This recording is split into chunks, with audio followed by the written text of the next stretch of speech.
जय श्री कृष्ण। हर हर महादेव। ओम नमः शिवाय।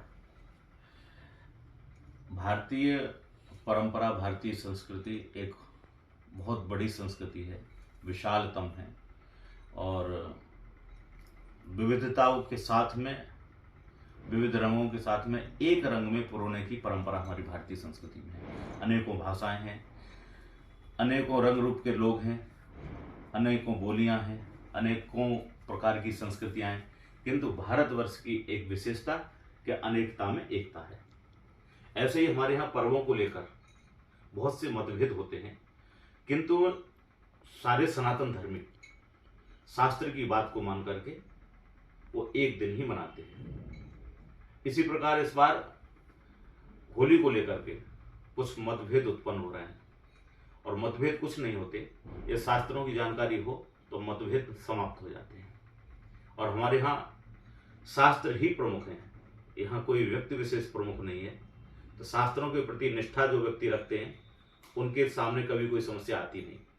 तो इस बार होली को लेकर के लोगों में मतभेद उत्पन्न हो रहा है कि 6 तारीख को होली मनाएं या 7 तारीख को मनाएं।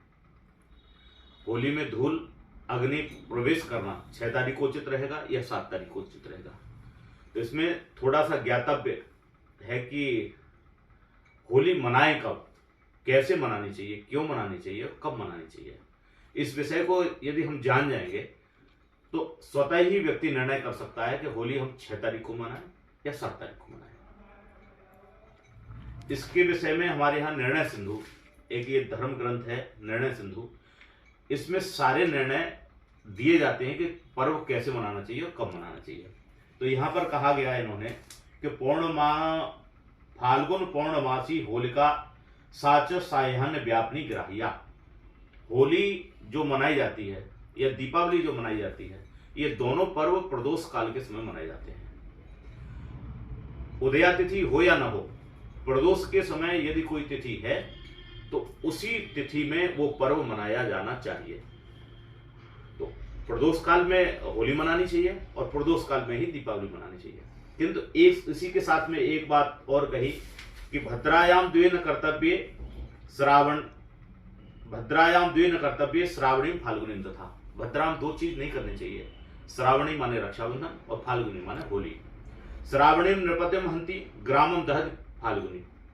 यदि हम श्रावणी भद्रा काल में करते हैं तो राजा की हानि होती है, और फाल्गुनी माने होली यदि हम भद्रा में करते हैं तो गांव की हानि होती है, नगर की हानि होती है, वहां अग्नि लगने के भय रहते हैं। चूंकि ये समय बसंत का प्रारंभ होता है और बसंत के बाद ग्रीष्म आती है, इसीलिए अग्नि पूजन का ये विधान है कि अग्निदेव हमारी सभी की रक्षा करें। तो इस बार 6 तारीख को सायंकाल के समय लगभग 4:17 से पूर्णिमा प्रारंभ हो जाएगी। 14 तारीख को चतुर्दशी, जिस दिन उदया तिथि है, 6 तारीख को सोमवार के दिन 4:17 पर पूर्णिमा तिथि प्रारंभ हो जाएगी और इसी के साथ भद्रा प्रारंभ हो जाएगी। तो भद्रायाम द्वेन कर्तव्य श्रावणी फाल्गुनी तथा, तो वो बात मान करके, और जो भद्रा रहेगी वो सुबह में 29:31 माने 5:13 तक रहेगी। सुबह में 5:13 तक। तो इसलिए प्रदोष काल प्राप्त हो रहा है, प्रदोष काल के साथ साथ भद्रा भी प्राप्त हो रही है। तो भद्रा में 2 चीज नहीं करनी चाहिए, ये स्पष्ट मत है कि श्रावणी और फाल्गुनी। तो इसलिए 6 तारीख को तो अग्नि का पूर्णतया निषेध हो ही गया। दूसरा कहा कि जो बसंतोत्सव मनाया जाता है वो प्रतिपदा में ही मनाना चाहिए। चैत्र की कृष्ण पक्ष की प्रतिपदा में बसंतोत्सव मनाना चाहिए, जिसे हम धुलेंडी कहते हैं, जिसको रंग खेलने की होली कहते हैं। वो बसंतोत्सव चैत्र कृष्ण प्रतिपदा में मनाना चाहिए। तो यदि हम 6 तारीख को अग्नि प्रवेश कर देते हैं होली में तो 7 तारीख को पूर्णिमा तिथि है और जो प्रदोष तक रह रही है।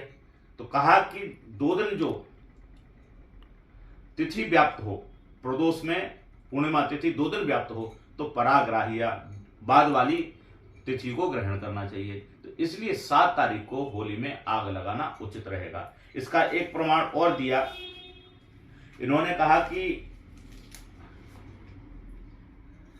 पूर्व विद्या कर्तव्या शिवरात्रि। इन्होंने कहा कि पूर्व में जो तिथि हो उसी को ग्रहण करना चाहिए। तो 7 तारीख को पूर्णिमा तिथि हमारे यहाँ 6:09 तक रहेगी, जो प्रदोष को स्पर्श कर पाएगी।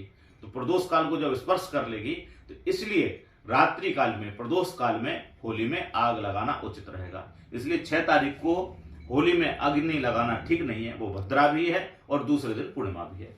इसी के साथ साथ एक बात और इन्होंने कहा कि चतुर्दशी तिथि और प्रतिपदा तिथि में दिन में होली का पूजन करने से अनेकों प्रकार के पाप प्राप्त होते हैं। तो यदि हम 6 तारीख को होली में अग्नि लगाते हैं तो 6 तारीख में चतुर्दशी प्राप्त होगी, दिन में उदया तिथि चतुर्दशी है, तो चतुर्दशी होने के कारण हमें पाप लगेगा।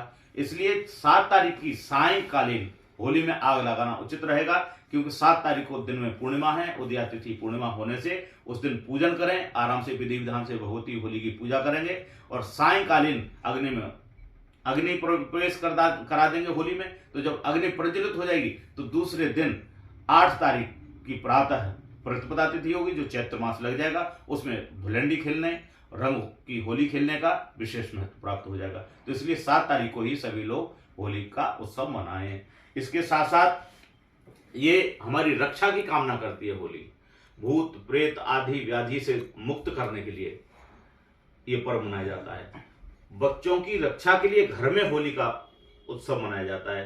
तो रात्रिकालीन समय में होली मनानी चाहिए, प्रदोष काल समय में होली मनानी चाहिए। कहीं कहीं परंपराएं हैं, जैसे अलीगढ़ जैसे शहर में परंपराएं हैं कि प्रातः काल में अग्नि लगाई जाती है। तो हमारे यहाँ कहा कि यद्यपि शुद्धम लोक विरुद्धम ना चरणीयम ना करणीयम। यदि समाज कहता है कि हाँ ऐसा काम कर लेना चाहिए, तो शास्त्र कह रहा है कि ऐसा काम नहीं करना चाहिए, तो समाज की बात को मान लेना चाहिए। तो अलीगढ़ में जो कुछ लोग, पुराने शहर के लोग होली में आग प्रातःकालीन लगाते हैं, तो वो भी लगा सकते हैं, क्योंकि इसका भी एक प्रमाण है कि भद्रासी युक्त यदि पूर्णिमा है तो भद्रा में होली में आग नहीं लगानी चाहिए, चाहे चैत्र कृष्ण प्रतिपदा में लगाई जाए। तो इसलिए अगर पड़वा में भी आप होली में आग लगा रहे हैं तो ये भी शास्त्रीय विधान है, इसमें कोई दोष नहीं है। तो इसलिए सब लोग मिलकर के होली का उत्सव 7 तारीख को होली में आग लगाएं और 8 तारीख को रंगों का त्योहार धूमधाम के साथ में मनाएं। सभी का मंगल हो। और होली एक विशेष बात ये सिखाती है कि यदि भगवान के प्रति आपकी अनन्य निष्ठा है, अनन्य श्रद्धा है, तो निश्चित रूप से भगवान आपके साथ हैं, क्योंकि भक्त प्रहलाद की एक निष्ठा अनन्य थी भगवान के प्रति, और उस अनन्य निष्ठा के कारण भगवान को अवतरित होना पड़ा। और होलिका अग्नि में उस भक्त प्रहलाद को लेकर के बैठी जलाने के लिए, किंतु उसको वरदान था कि अग्नि उसको नहीं जला सकती, किंतु भगवान की कृपा से जिसको वरदान प्राप्त था अग्नि न जला पाएगी, वो भस्म हो गई और भक्त प्रहलाद सुरक्षित रहे। तो इसलिए भगवान के प्रति, शास्त्रों के प्रति, धर्म के प्रति आप निष्ठावान बने तो निश्चित रूप से आपकी मनोकामनाएं पूर्ण होती रहेंगी।